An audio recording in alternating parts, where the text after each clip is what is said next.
As part of my degree, I did an internship here, which I loved. I had such a great time and published a working paper.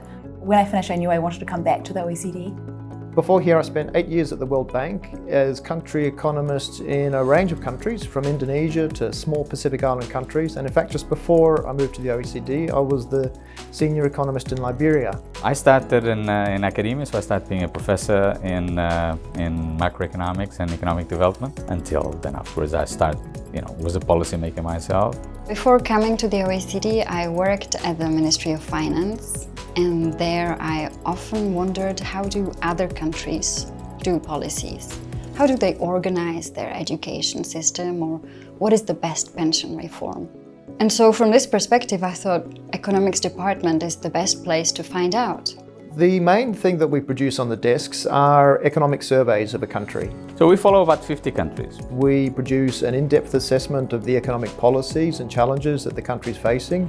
We can show them through our evidence, our indicators, and our statistical evidence. We show them where do they benchmark against other countries. And make a number of recommendations as to how policy could better support well-being in that country.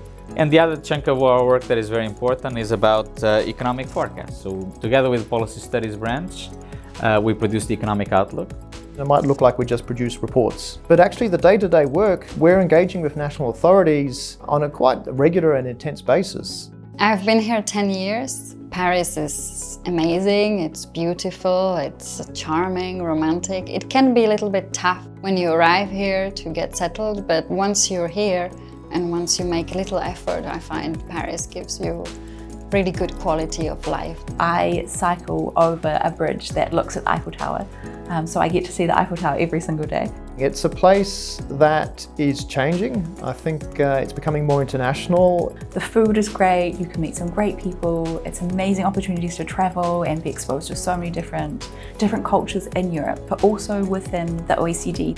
People come from a wide range of different countries with a wide range of different cultures. Who speak all these different languages, who have studied all over the world, who have worked all over the world. We need to keep on remembering that this is a special place, that we have a perspective on how different countries address issues that even people in the centre of administrations in national governments, they don't have this larger perspective on how things can be addressed.